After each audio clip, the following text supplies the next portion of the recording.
I remember that afternoon clearly. The sunlight was soft through the kitchen window, the kind that makes everything feel calm and safe. I was standing at the counter, slicing vegetables for dinner. The sound of the knife against the cutting board, steady, rhythmic, was the only noise in the house. Then Olivia walked in. She didn't say hello. She just leaned against the doorway, arms crossed, watching me. I felt her eyes before I saw her. There's a way people look at you when they want something. You can feel it in the air. I turned and smiled. Dinner will be ready soon. Are you hungry? She didn't answer right away. Just stood there, tilting her head slightly, like she was deciding how to say whatever was on her mind. Emma, she finally said. Her voice was light, almost casual. Too casual. Can I ask you something? I set the knife down and wiped my hands on a towel. Of course. What is it? She stepped closer, her smile soft and sweet. The kind of smile that looks warm but doesn't quite reach the eyes. I was wondering, could I borrow your bank card? Just for a few days.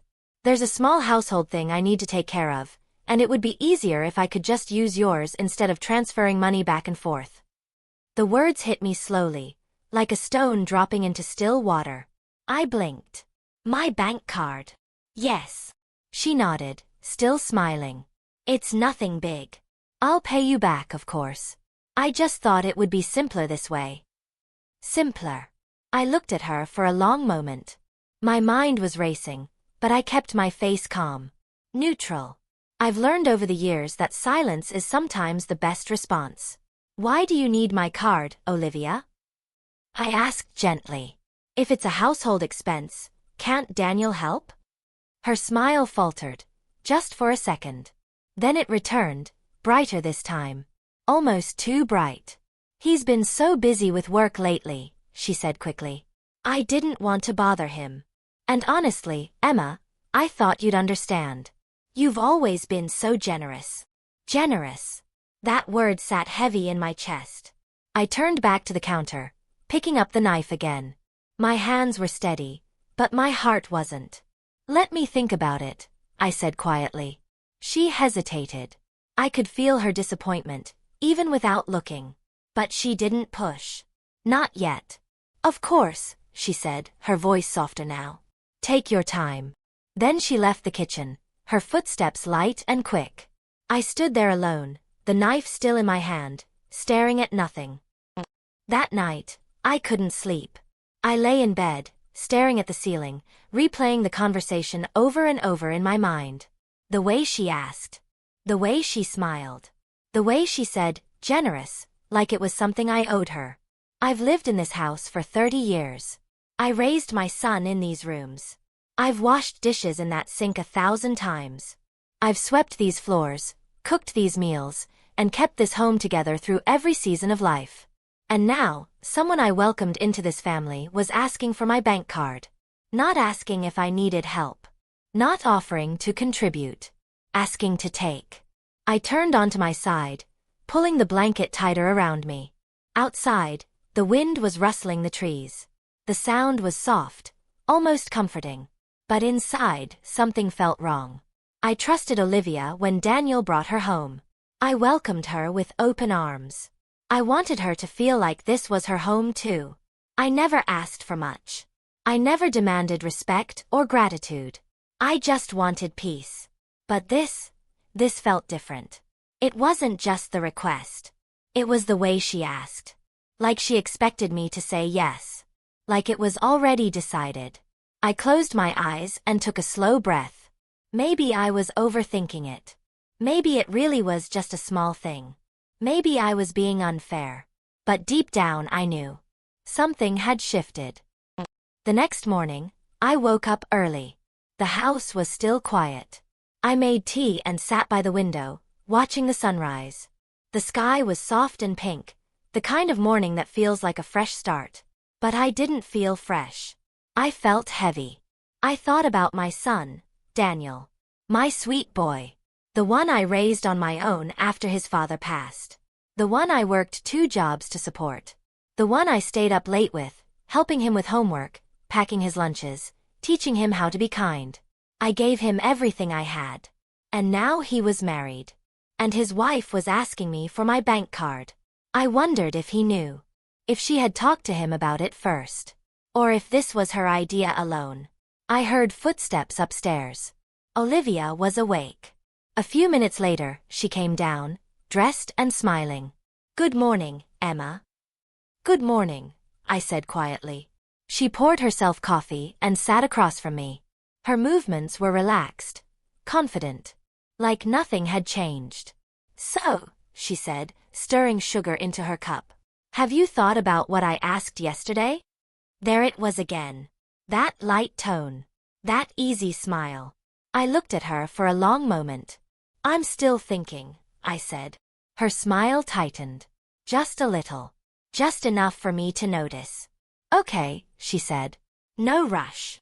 But there was something in her voice. A slight edge. A hint of impatience. She finished her coffee quickly and stood up. "I have some errands to run. I'll be back later." Then she left. And I sat there, alone again, with my tea growing cold in my hands. That afternoon, I went for a walk. I needed to clear my head. I needed to think. I walked through the neighborhood, past the houses I'd known for years. The trees were tall and green, the flowers blooming in front yards. Everything looked peaceful. Normal. But I didn't feel peaceful. I kept thinking about Olivia's words. About the way she looked at me. About the way she asked, so casually, as if it was nothing. And I realized something. This wasn't just about a bank card. This was about power. Control. Boundaries. She was testing me. She wanted to see if I would say yes. If I would hand over something so personal, so private, without question. If I would be the kind of mother-in-law who could be managed. Controlled. Used. I stopped walking and stood there, in the middle of the sidewalk, staring at the sky. I've spent my whole life being kind. Being gentle. Being the person who keeps the peace, who doesn't make waves, who smiles even when it hurts. But kindness isn't weakness. And silence isn't surrender. I turned around and walked back home, my step steady and sure. If Olivia wanted to test me, then fine.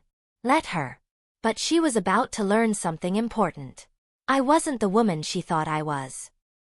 When I got home, the house was still empty. Daniel was at work. Olivia hadn't returned yet. I stood in the kitchen, looking around at the home I built. The home I protected. The home I sacrificed for.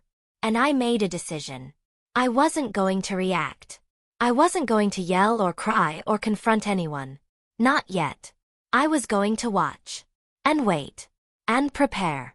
Because if there's one thing I've learned in life, it's this. The loudest person in the room isn't always the strongest. Sometimes the quietest one is. And I was about to become very, very quiet. I didn't always live in this house. There was a time when home meant a tiny apartment with peeling wallpaper and a leaky faucet. A time when I counted every dollar, every coin, just to make sure we had enough to eat. That was when Daniel was young. When his father had just passed. When the world felt impossibly heavy, and I didn't know how I was going to survive. But I did. Not because I was strong. Not because I had help. But because I had no choice. When you're a mother, you don't get the luxury of giving up. You just keep going. Even when your body is exhausted. Even when your heart is broken. Even when you don't know where the next meal is coming from. You keep going. I remember the first time I held Daniel in my arms. He was so small. So fragile. His tiny fingers wrapped around mine, and I felt something I'd never felt before. Purpose. His father was there, standing beside the hospital bed, his eyes full of tears and joy. "He's perfect," he whispered. "Just like you." We were so happy. So hopeful. So sure that life was going to be beautiful. And it was. For a while. But then the accident happened. One phone call. One moment. And everything changed. Daniel was only 6 when his father died. Too young to understand. Too young to say goodbye. I remember the funeral. The weight of the black dress I wore. The way Daniel held my hand, looking up at me with confused eyes, asking when Daddy was coming home. I couldn't answer him. I just held him close and cried into his hair. After that, life became a blur of survival. I took 2 jobs. One at a grocery store in the mornings. One cleaning offices at night. I barely slept. I barely ate. But I made sure Daniel had everything he needed. I packed his lunches. I helped him with homework. I read him stories before bed, even when my eyes were too tired to stay open. I never let him see me cry. I never let him know how scared I was. How alone I felt. How many nights I sat in the kitchen, staring at bills I couldn't pay, wondering how I was going to make it through another month. But I did. Every time. Somehow I did. As Daniel grew older, things got a little easier. I found a better job. We moved into a small house. Not this one. A smaller one. But it was ours. Daniel was a good kid. Quiet. Kind. He never asked for much. Never complained. He helped around the house without being asked. He studied hard. He made me proud. I worked extra hours to save for his college. I wanted him to have opportunities one never had. I wanted him to have a future that didn't involve struggle and fear and sleepless nights. And he did. He graduated. He got a good job. He became the man I always knew he could be. I was so proud. So relieved. So grateful. I thought, this is it. This is the reward. This is the peace I've been waiting for. When Daniel told me he was getting married, I cried. Happy tears. Hopeful tears. Her name is Olivia, he said, smiling so wide it lit up his whole face. I think you're going to love her, Mom. I met her a week later. She was beautiful. Polite. She smiled and said all the right things. She called me Emma right away, not Mrs. or Ma'am. Just Emma. Like we were already family. I liked that. It felt warm. Inclusive. I've heard so much about you, she said, hugging me gently. Daniel talks about you all the time. He says you're the strongest person he knows. I smiled, my heart swelling with pride and love. He's the strong one. I just did what any mother would do. She looked at me with soft eyes. Not every mother would do what you did. You're incredible. I believed her. I wanted to believe her. The wedding was small but beautiful. I wore a soft blue dress and sat in the front row, watching my son say his vows. Watching him promise forever to the woman he loved. I cried through the whole ceremony. Not sad tears. Just overwhelmed. Grateful. Relieved. My boy was happy. He had found love. He had built a life. And I could finally breathe. After the wedding, they moved into this house with me. It was Daniel's idea. Mom, you've been alone long enough, he said. This house is big enough for all of us. We'll be a family. Together. I didn't argue. I didn't want to be alone anymore. I wanted to be close to my son. To share meals and laughter and memories. So I said yes. And for a while, it was good. We had dinners together. We talked. We laughed. Olivia seemed happy. Daniel seemed happy. I thought, this is it. This is the life I worked so hard for. This is peace. But slowly, things started to change. It was subtle at first. Little things. Things I told myself didn't matter. Olivia stopped asking if I needed help with groceries. She stopped offering to cook or clean. She started spending more time in her room, on her phone, ordering things online. I didn't mind at first. I thought, she's young. She's adjusting. It's fine. But then the comments started. Little remarks. Little jokes. Always said with a smile, but, Emma, you really should update your wardrobe. This isn't the 90s anymore. You still use cash? That's so old-fashioned. Why do you cook so much? We could just order food. I laughed them off. I didn't want to cause tension. I didn't want to be the difficult mother-in-law. But the words stuck. They lingered. They made me feel small. And then, a few weeks ago, I overheard something. I was walking past the living room when I heard Olivia on the phone. She didn't know I was home. She was laughing, talking to a friend. "I swear, she's so easy to handle," Olivia said. "I just smile and say the right things, and she does whatever I want. It's honestly kind of pathetic." I froze. My hand was on the doorframe. My heart was pounding. "No, seriously," she continued. "She's too nice. Too polite. I could probably ask her for anything, and she'd say yes. Daniel's the same way. They're both pushovers." Pushovers. I stood there, hidden in the hallway, my chest tight, my hands shaking. I didn't move. I didn't breathe. I just listened. "Yeah, I'm working on getting access to her bank account," Olivia said, her tone casual. "She's got savings. A lot. And honestly, we could use it. Daniel's too scared to ask, but I'm not. She'll give it to me. I know she will." I backed away slowly, my legs unsteady. I walked to my room, closed the door, and sat on the edge of my bed. And for the first time in years, I let myself cry. Not because I was sad. Not because I was hurt. But because I was angry. I spent years sacrificing. Years working. Years saving. Not for myself. For Daniel. For his future. For the family I thought we were building. And now, this woman, who I welcomed, who I trusted, who I loved like a daughter, was calling me pathetic. Calling me a pushover.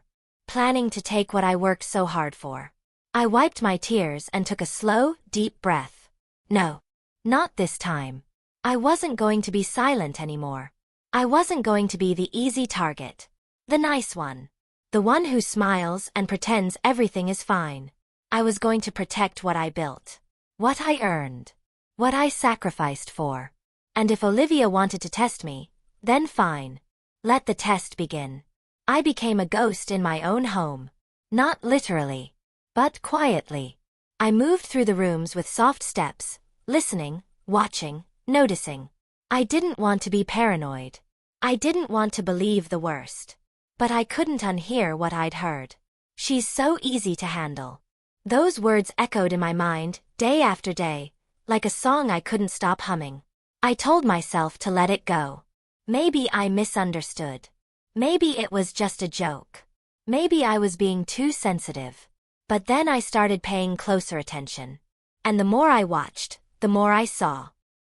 It started with the small things. Olivia stopped making eye contact with me. When I spoke, she'd glance at her phone or nod without really listening. Her responses were short. Distracted.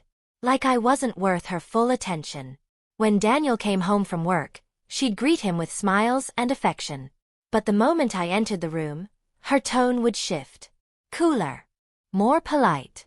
Like she was performing.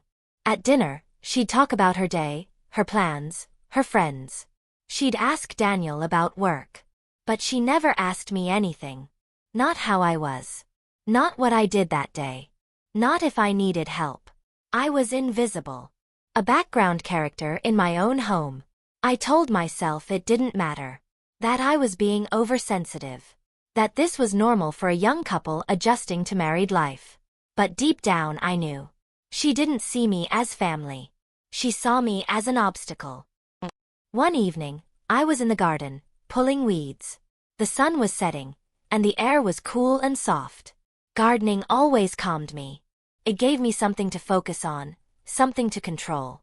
I heard voices from the kitchen window above me. It was open just a crack, enough for sound to carry. Olivia and Daniel were talking. I didn't mean to eavesdrop. But I couldn't help it. The moment I heard my name, I froze. "Your mom is sweet, Daniel, but she's so old-fashioned," Olivia said. Her tone was light, almost amused. "She still writes checks. She doesn't even know how to use half the apps on her phone." Daniel laughed softly. "She's just not tech-savvy. That's not a bad thing." "I'm not saying it's bad," Olivia replied. "I'm just saying, she's a little out of touch. And honestly, it's time we started making our own decisions without worrying about what she thinks." There was a pause. "What do you mean?" Daniel asked. "I mean, this is our house now," Olivia said. We're the ones building a life here. She's lucky we let her stay. But we can't keep tiptoeing around her feelings forever. My hands stilled in the dirt. My breath caught. Lucky we let her stay. This house. The house I bought. The house I paid for. The house I invited them into. And now, I was lucky to be here. Daniel didn't respond right away. I waited, my heart pounding, hoping he would defend me. Hoping he would remind her that this was my home. But he didn't. Instead, he sighed. I know. You're right. I don't want to hurt her feelings. You won't, Olivia said softly. We just need to set boundaries. She needs to understand that we're in charge now. In charge.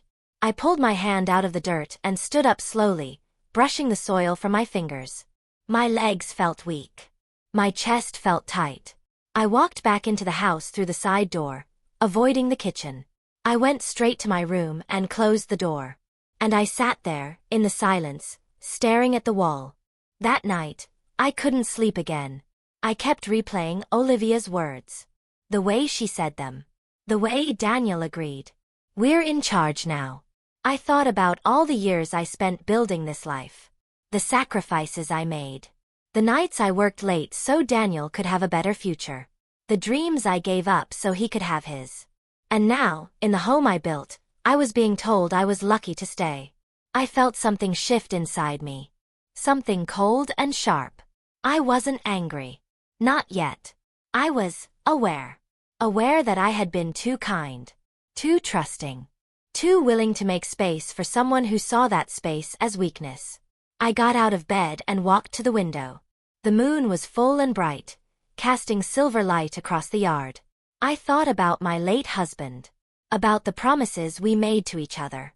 About the life we planned.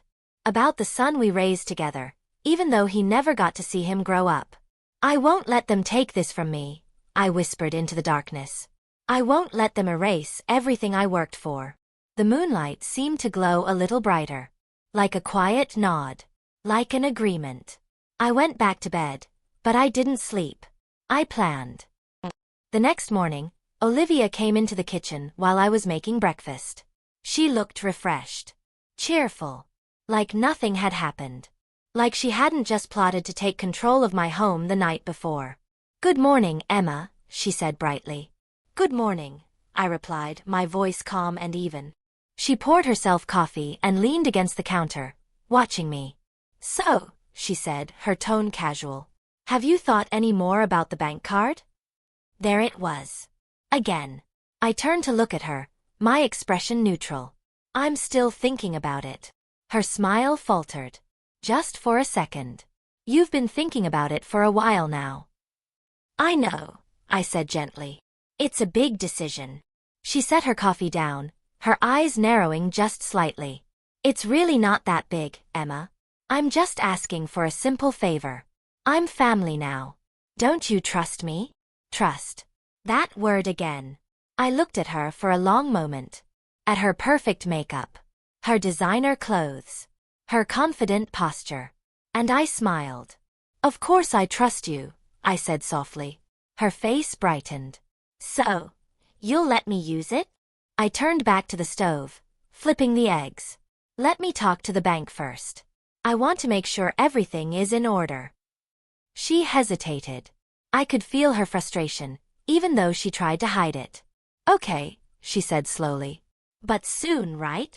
Soon, I agreed. She left the kitchen, and I stood there, alone again, the spatula still in my hand. I wasn't lying. I was going to talk to the bank. Just not in the way she expected. That afternoon, I drove to my bank. It was a small branch, tucked away on a quiet street. I'd been banking there for over 20 years. The staff knew me by name. Mrs. Emma, the manager, Mr. Carter, greeted me warmly. What can I do for you today? I sat down across from him, my purse in my lap, my hands folded. I need to make some changes to my account, I said calmly. He nodded, pulling up my information on his computer. Of course. What kind of changes? I took a deep breath. I want to move most of my savings into a separate, secure account. One that requires my personal authorization for any withdrawals. He looked up, his expression curious but professional.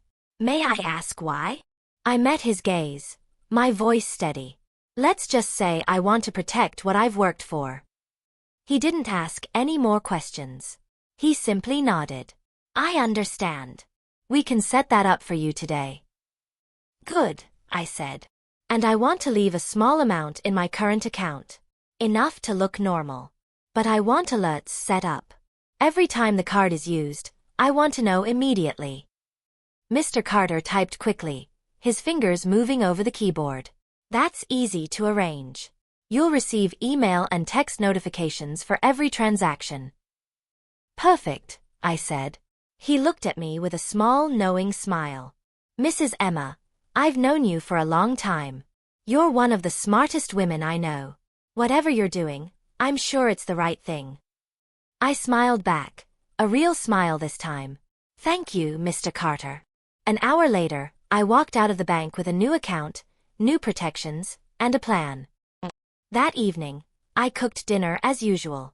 Daniel and Olivia sat at the table, talking about their day. I served the food, poured the drinks, and sat down quietly. Olivia glanced at me. So, Emma, did you go to the bank today? I looked up, my expression calm. I did. Her eyes lit up. And? I reached into my purse and pulled out my old bank card. I placed it on the table, sliding it toward her. Here, I said softly. If you need it, you can use it. Olivia's face broke into a wide smile. Really? Thank you, Emma. I really appreciate this. Daniel looked uncomfortable. Mom, are you sure? I met his eyes. I'm sure. He nodded, though he didn't look convinced. Olivia picked up the card, holding it like a prize. I promise I'll only use it for what I need. I know, I said, smiling gently. And I did know. Because every single thing she did with that card, I would see. Every purchase. Every withdrawal. Every lie. I went to bed that night feeling something I hadn't felt in weeks. Controlled. I used to think power was loud. That it came with raised voices, slammed doors, and dramatic confrontations. That you had to fight to be heard, to push back, to make your presence known. But I was wrong. Real power is quiet. It's watching. Waiting.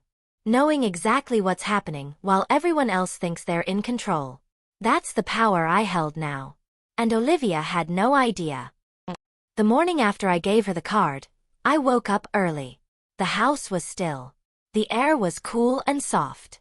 I made tea and sat by the window, my phone beside me. I opened my banking app and stared at the screen, waiting. It didn't take long. At 9:47 a.m., the first notification appeared. Transaction alert. $87.50. Luxury beauty boutique. I stared at the message, my tea growing cold in my hands. $87.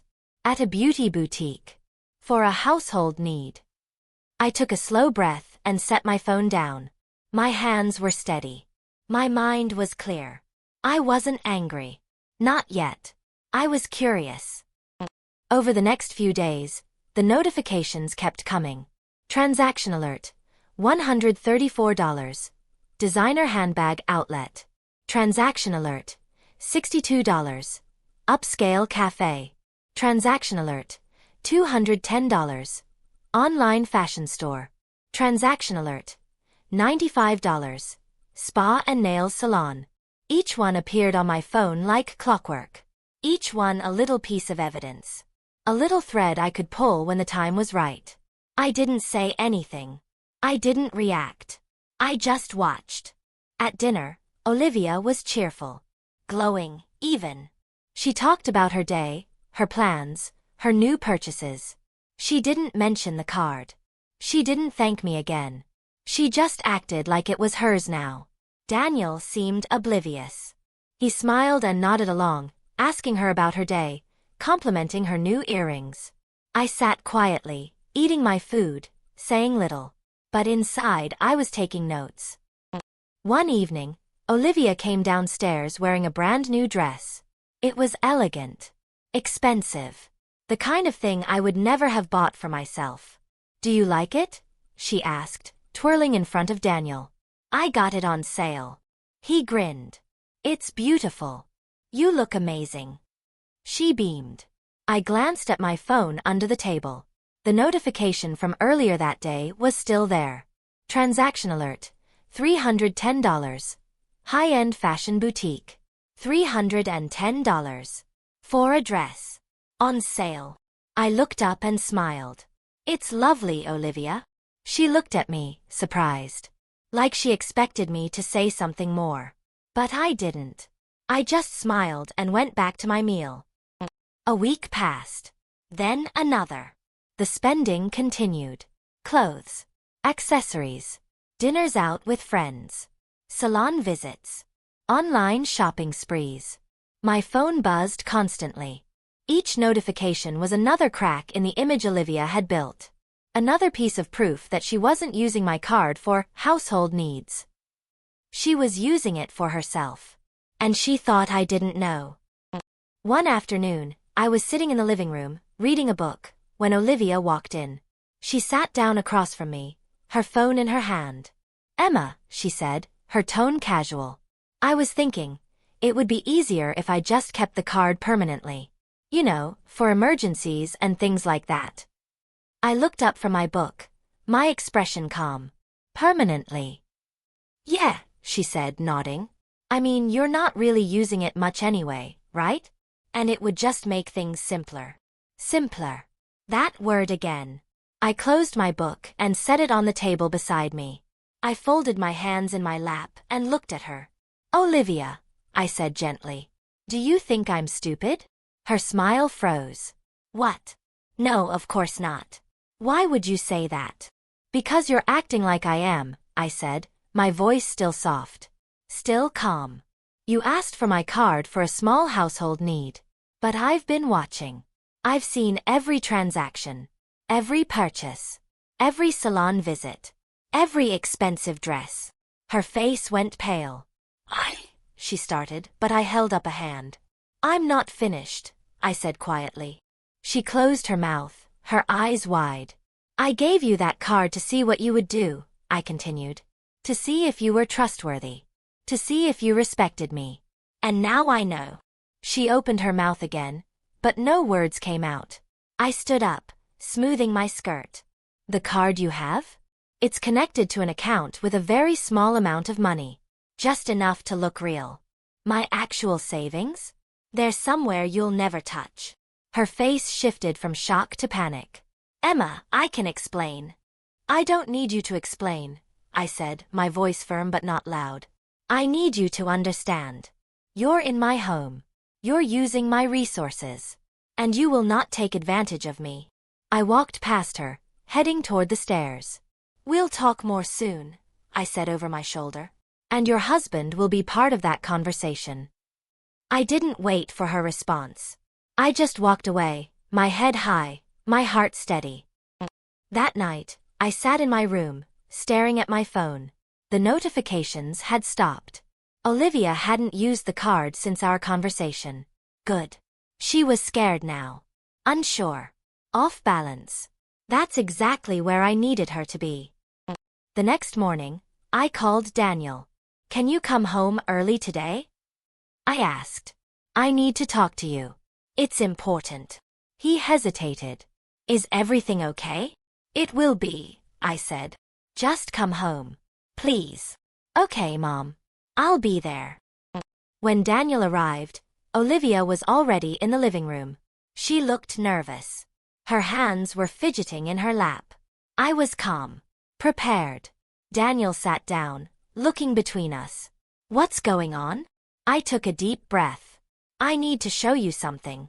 I pulled out my phone and opened the banking app. I turned the screen toward him. "These are the transactions from the card I gave Olivia," I said. "The card she said she needed for a small household expense." Daniel's eyes scanned the screen. His face shifted. Confusion. Disbelief. Anger. "Olivia," he said slowly. "What is this?" She opened her mouth, but nothing came out. I continued, my voice steady. $300 on a dress. $200 on handbags. $95 at a spa. And that's just in the last 2 weeks. Daniel looked at his wife, his jaw tight. You told me you needed the card for groceries. I was going to pay her back, Olivia stammered. With what money? I asked gently. You don't work. You don't contribute. You just take. Tears welled in her eyes. I didn't mean. Yes, you did, I said, my voice soft but firm. You thought I was too old. Too trusting. Too easy to manipulate. She looked down, her shoulders shaking. Daniel ran a hand through his hair, his face a mixture of shame and anger. Mom, I'm so sorry. I didn't know. I know you didn't, I said.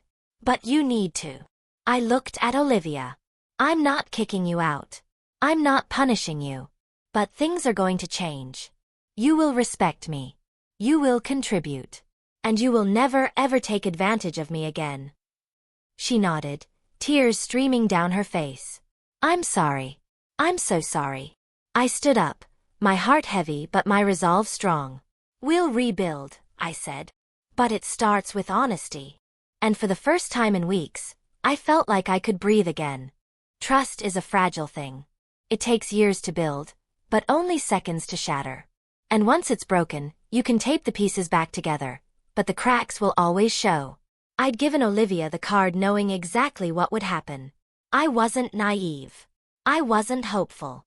I was strategic. I wanted to see how far she'd go, how deep the disrespect ran, how much she thought she could get away with. And she didn't disappoint. The first few days after I handed over the card, I felt a strange sense of calm. Not peace exactly, but clarity. Like I'd finally stopped pretending and started seeing the truth. Every time my phone buzzed with a new transaction alert, I didn't feel betrayed. I felt vindicated. I was right. I'd been right all along. Olivia didn't need the card for groceries. She didn't need it for household expenses. She needed it because she wanted things she couldn't afford on her own. And she thought I was too weak, too kind, too old to notice. She was wrong. On the third day, I was sitting in the garden, trimming roses, when my phone buzzed again. Transaction alert. $215. Premium online retailer. $215. On what? I didn't know. But I'd find out. I set my pruning shears down and picked up my phone. I opened the banking app and scrolled through the recent transactions. Each one told a story. Each one painted a picture of someone who had no respect for the person funding her lifestyle. $87 at a beauty boutique. $134 at a handbag outlet. $62 at an upscale cafe. $310 on a designer dress. $95 at a spa. And now, $215 on God knows what. I took a screenshot of every single transaction. I saved them in a folder labeled Evidence. Not because I was paranoid. Not because I was petty. Because I knew this was going to come to a head. And when it did, I wanted to be prepared. That evening, Olivia came home with shopping bags. Plural. She walked through the front door, smiling, humming softly to herself. She didn't see me at first. She was too busy admiring whatever was inside the bags. I was sitting in the living room, a cup of tea in my hand, watching her. New things? I asked, my voice light. She jumped, startled. Then she laughed, like she'd been caught doing something harmless. Oh, Emma. You scared me. Sorry, I said, smiling. I didn't mean to. She held up one of the bags. Yeah, I picked up a few things. Just some stuff I needed. Needed, I repeated softly. She nodded, still smiling. Yeah, you know how it is. I took a sip of my tea, my eyes never leaving hers. I do. She seemed to sense something in my tone, because her smile faltered. Just a little. Just enough for me to notice. Well, I'm going to put these away, she said quickly, heading toward the stairs. Enjoy them, I called after her. She didn't respond. Later that night, I was in the kitchen, washing dishes, when I heard Olivia on the phone again. She was in the living room, just around the corner. She didn't know I was still awake. Didn't know I was listening. "I'm telling you, it's so easy," she said, her voice low but excited. She just handed me the card. "No questions. No limits. I can buy whatever I want." I stopped scrubbing the plate in my hand. The water ran over my fingers, cold and steady. "I know, right?" Olivia continued. "Daniel has no idea. He thinks I'm being responsible. And Emma? She's clueless. I swear, she's the easiest person I've ever dealt with." Easiest.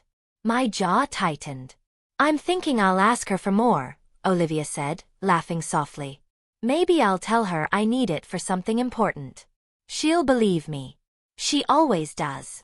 I set the plate down carefully, turned off the water, and dried my hands. Then I walked into the living room. Olivia was sitting on the couch, her phone pressed to her ear, her legs crossed casually. She looked up and saw me.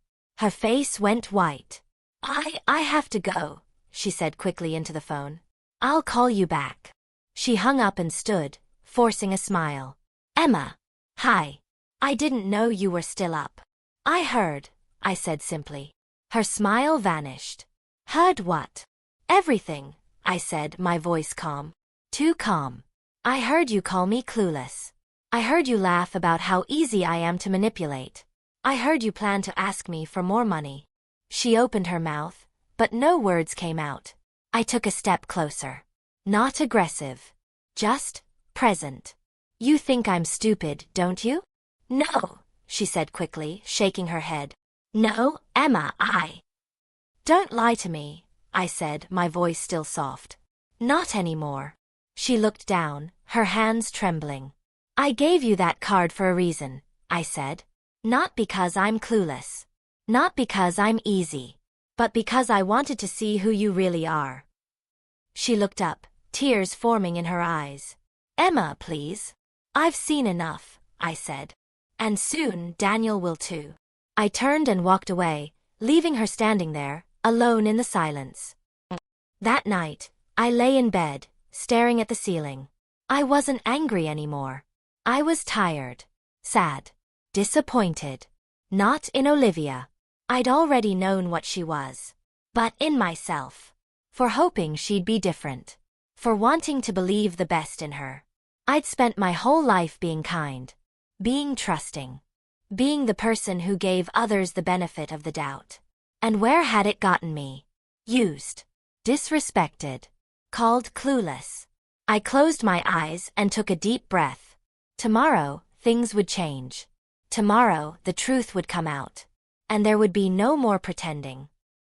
The next morning, I woke up with a plan. I got dressed, made breakfast, and waited. Daniel came downstairs first. He kissed my cheek and poured himself coffee. "Morning, Mom." "Good morning," I said, my voice steady. Olivia appeared a few minutes later. She looked pale. Nervous.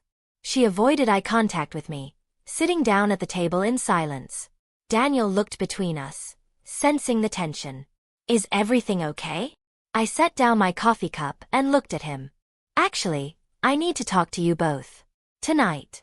After dinner." He frowned. "What about?" "You'll see," I said calmly. Olivia's hands were shaking.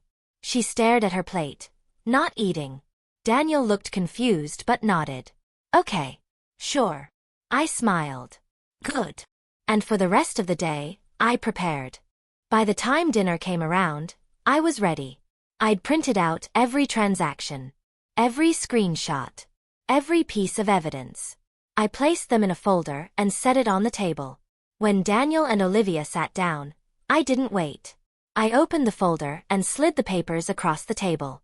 "These," I said quietly, "are the transactions from the card I gave Olivia 2 weeks ago." Daniel picked up the first page, his eyes scanning the numbers. His face changed. Confusion turned to shock. Shock turned to anger. "Olivia," he said slowly, "what is this?"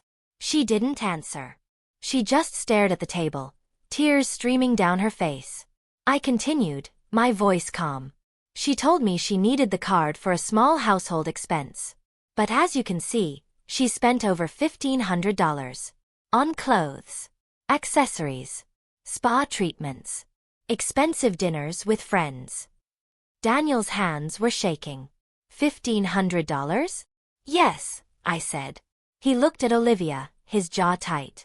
How could you do this? I'm sorry, she whispered. That's not enough, he said, his voice hard. I folded my hands on the table. I didn't bring this up to punish anyone. I brought it up because we need to talk. About respect. About honesty.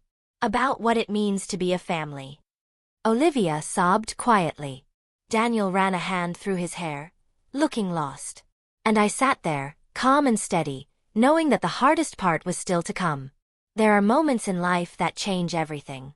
Moments where the truth comes out, the masks fall off, and you see people for who they really are. This was one of those moments. The dining room felt smaller than usual. The air was thick, heavy, like a storm waiting to break. Daniel sat across from me, the printed bank statements spread out in front of him. His face was pale, his jaw clenched. He kept shaking his head, like he couldn't believe what he was seeing. Olivia sat beside him, her hands trembling in her lap, her eyes red and swollen. She hadn't looked at me once since I laid out the evidence. And I sat at the head of the table, calm and still, watching them both. This was my home. My table. My truth. And I wasn't going to let it be buried anymore. Daniel finally spoke, his voice low and strained. $1,500. Olivia. In 2 weeks. She didn't answer. She just stared at the table, her shoulders shaking. Look at me, he said, his tone sharper now. She flinched but didn't move. Asterisk look at me, asterisk, he repeated, louder this time. Slowly, she raised her head. Her face was a mess of tears and shame. How could you do this? Daniel asked, his voice breaking. How could you lie to my mother? How could you lie to me? I didn't mean to, Olivia whispered. You didn't mean to? Daniel's voice rose. You didn't accidentally spend $300 on a dress, Olivia. You didn't accidentally get your nails done 5 times.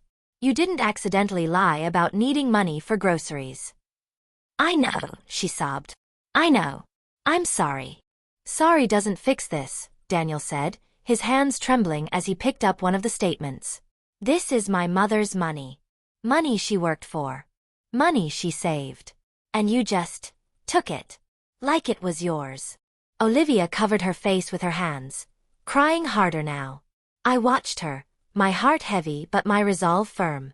Daniel turned to me, his eyes filled with pain and shame. Mom, I'm so sorry. I didn't know. I swear I didn't know. I know you didn't, I said softly. I should have, he said, his voice thick with guilt. I should have paid more attention. I should have asked questions. I should have. Daniel, I interrupted gently. This isn't your fault. It feels like it is, he said, his voice cracking. I reached across the table and placed my hand over his. You're a good man. You're a good son. But you need to understand something. This isn't just about the money. He looked at me, confused. What do you mean? This is about respect, I said, my voice steady. It's about trust. It's about understanding that kindness isn't weakness. That generosity isn't stupidity. I looked at Olivia now, my gaze unwavering. I gave you that card to see what you would do with it. And you showed me exactly who you are. She looked up, her face crumpling. Emma, please. Let me finish, I said, not unkindly. She closed her mouth, tears streaming down her cheeks. I've heard the way you talk about me, I continued. I've heard you call me old-fashioned, out of touch, easy to handle. I've heard you tell your friends that I'm clueless, that I'm a pushover. Daniel's face went rigid. She said that? Yes, I said simply. She did. He turned to Olivia, his expression a mixture of disbelief and fury. Is that true? She didn't answer.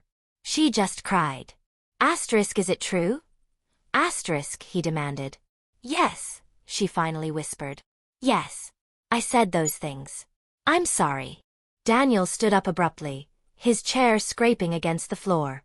He paced the room, his hands on his head, his breathing heavy. I can't believe this, he muttered. I can't believe you. I didn't mean it, Olivia said, her voice desperate now. I was just venting. I didn't mean. Yes, you did, I said, cutting her off. You meant every word. Because if you didn't, you wouldn't have acted the way you did. She looked at me, her face a mix of shame and fear. I stood up slowly, my hands resting on the back of my chair. You came into my home, Olivia. I welcomed you. I trusted you. I treated you like family. And you repaid me by treating me like a fool. I'm sorry, she whispered again, her voice barely audible. I know you are, I said.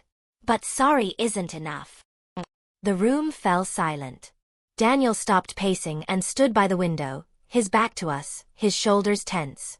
Olivia sat frozen, her hands still covering her face.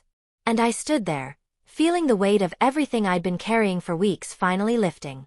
I'm not going to kick you out, I said, my voice softer now. And I'm not going to make this worse than it already is. But things are going to change. Olivia looked up, her eyes wide. What do you mean? I mean, you're going to start contributing, I said. You're going to get a job. You're going to help with the household expenses. You're going to show me, through your actions, that you respect this home and the people in it. She nodded quickly. I will. I promise. I'll do whatever it takes. And you're going to apologize, I continued. Not just to me, but to Daniel. Because you didn't just betray me. You betrayed him too. Daniel turned around, his eyes red. Mom. She did, I said firmly. She lied to you. She used your trust to manipulate me. And you deserve better than that. He looked at Olivia, his face filled with pain. How could you? I don't know, she whispered. I don't know. I was selfish. I was stupid. I was wrong. Yeah, Daniel said bitterly. You were. He walked over to the table and picked up the folder of statements. He stared at them for a long moment, then set them back down. I need some air, he said quietly. And without another word, he walked out of the room. Olivia and I sat in silence for a moment. She was still crying, her face buried in her hands. I didn't feel satisfaction. I didn't feel vindication. I just felt tired. I really am sorry, Emma, she said, her voice muffled. I know I messed up. I know I hurt you. Yes, I said. You did. She looked up at me, her eyes pleading. Can you ever forgive me? I took a deep breath. I don't know yet. Forgiveness isn't something you give just because someone asks for it. It's something you earn. She nodded, wiping her eyes. I'll earn it. I swear. Then start by being honest, I said. Not just with me. With yourself. Figure out why you thought it was okay to treat me the way you did. And fix it. I will, she whispered. I stood up and walked toward the door. Emma, she called after me. I turned. Thank you, she said, her voice shaking. For not giving up on me. I looked at her for a long moment. I haven't decided if I'm giving up on you yet. But I'm willing to see if you can change. And with that, I left the room. That night, I sat in my room, looking out the window at the dark sky. Daniel had come back an hour later, but he'd gone straight to his room without saying a word. Olivia had stayed downstairs, silent and still. And I sat there, feeling the weight of everything that had happened. I didn't feel victorious. I didn't feel powerful. I just felt sad. Sad that it had come to this. Sad that someone I'd tried to love had treated me so poorly. Sad that my son was hurting because of it. But beneath the sadness, there was something else. Strength. I'd stood up for myself. I'd spoken the truth. I'd refused to be treated like I didn't matter. And that, more than anything, gave me hope. Justice doesn't always look like punishment. Sometimes it looks like truth. Like boundaries. Like standing firm and saying, this is who I am, and this is what I deserve. That's the justice I chose. Not revenge. Not cruelty. Just clarity. The morning after the confrontation, the house felt different. Quieter. Heavier. Like everyone was moving carefully, afraid to make too much noise. I woke up early, as I always did, and made tea. The sun was just beginning to rise, casting soft golden light through the kitchen window. It was a beautiful morning. Calm. Peaceful. But inside, I didn't feel peaceful. I felt uncertain. I'd done what I needed to do. I'd spoken the truth. I'd set boundaries. But what came next? Daniel came down first. His eyes were tired, like he hadn't slept much. He poured himself coffee and sat across from me, his hands wrapped around the mug. For a long moment, neither of us spoke. Then, finally, he broke the silence. "I'm sorry, Mom." I looked up at him. "You've already apologized." "I know," he said. "But I don't think I said it enough. I brought her into this house. I married her. I trusted her. And she hurt you." "She hurt both of us," I said gently. He nodded, staring into his coffee. "I keep thinking about all the time she said something about you, and I just let it go. I thought she was joking. I thought she was just being young and careless. But she wasn't, was she?" "No," I said softly. "She wasn't." He closed his eyes, his jaw tight. "I should have stood up for you." "Yes," I agreed. "You should have." He looked up, surprised. "I'm not going to lie to you, Daniel," I said. "There were times when I needed you to defend me. To remind her that this is my home. That I deserve respect. And you didn't." His face crumpled. "I'm so sorry." "I know," I said. "And I forgive you. But I need you to do better." He nodded, his eyes filled with determination. "I will. I promise. I won't let this happen again." I reached across the table and squeezed his hand. "Good. Because I need you. Not just as my son, but as my ally."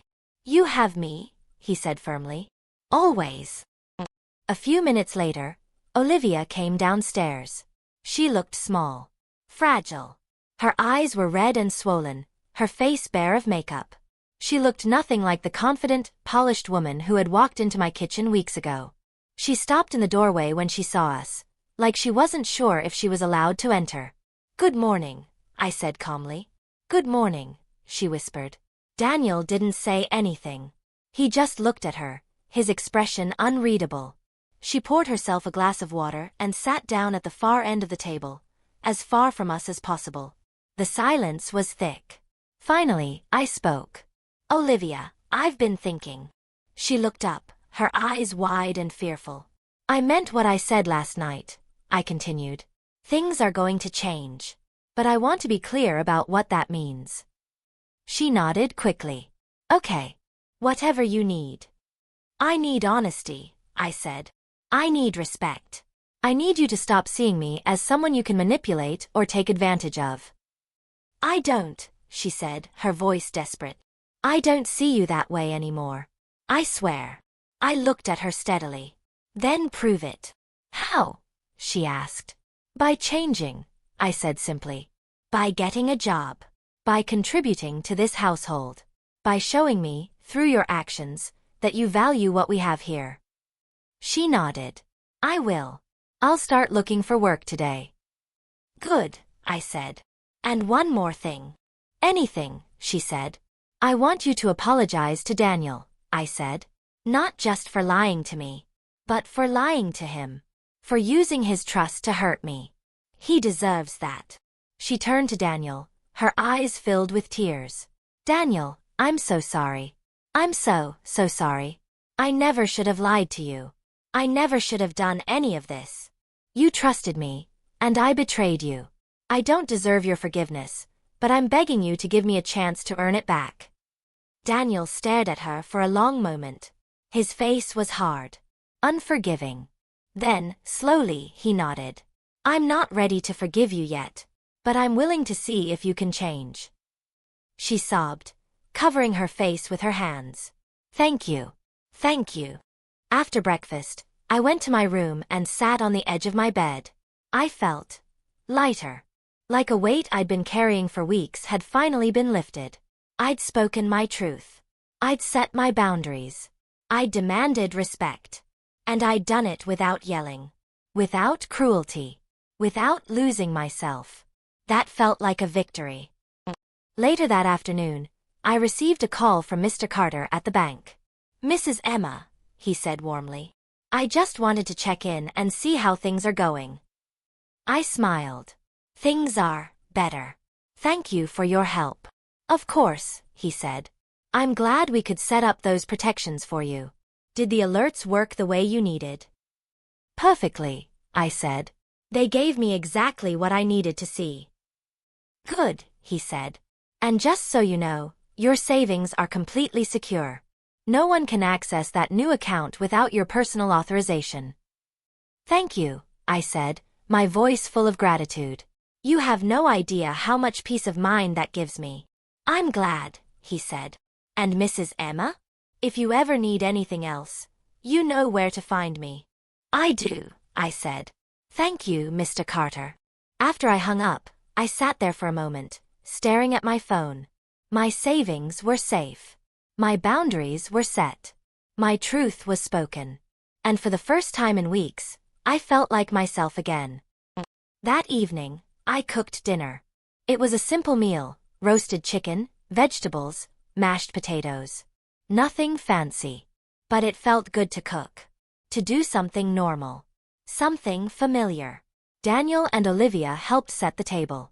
Neither of them said much, but the tension from the morning had softened. We sat down together, and I said a quiet blessing over the meal. Then we ate. It wasn't a celebration. It wasn't joyful. But it was peaceful. And for now, that was enough. After dinner, Olivia approached me in the kitchen while I was washing dishes. "Emma," she said softly. I turned to look at her. "I just wanted to say, thank you." I raised an eyebrow. "For what?" "For not giving up on me," she said, her voice trembling. "For not kicking me out. For giving me a chance to fix this." I dried my hands on a towel and looked at her. Really looked at her. She looked broken. Humbled. Like she'd finally realized the weight of what she'd done. "I'm not doing this for you," I said gently. "I'm doing it for Daniel. And for myself. Because I believe in second chances. But this is your only one." She nodded, tears slipping down her cheeks. "I understand. I won't waste it." "Good," I said. "Because I meant what I said. If you ever disrespect me again, if you ever lie to me again, if you ever try to take advantage of me again, you're done." "I know," she whispered. "I won't. I promise." I looked at her for a long moment, then nodded. "Okay." She smiled, a small, fragile smile, and left the kitchen. I turned back to the dishes, my hands moving slowly through the warm water. I didn't know if Olivia would change. I didn't know if she could. But I'd given her the tools. The truth. The boundaries. The chance. What she did with them was up to her.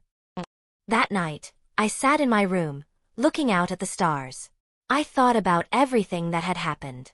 The pain. The betrayal. The confrontation. And I realized something. I was stronger than I thought. I'd stood up for myself. I'd spoken my truth. I'd refused to be silenced or manipulated. And that, more than anything, made me proud. I wasn't a victim. I wasn't helpless. I wasn't weak. I was a woman who knew her worth.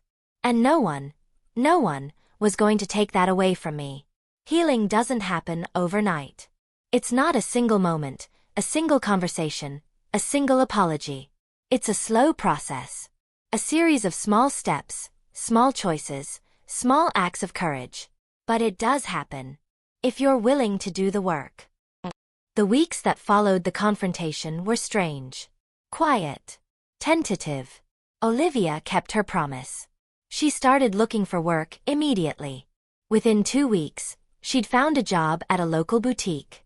It wasn't glamorous, and it didn't pay much, but it was a start. She woke up early, got ready, and went to work without complaint. She came home tired, but she helped with dinner.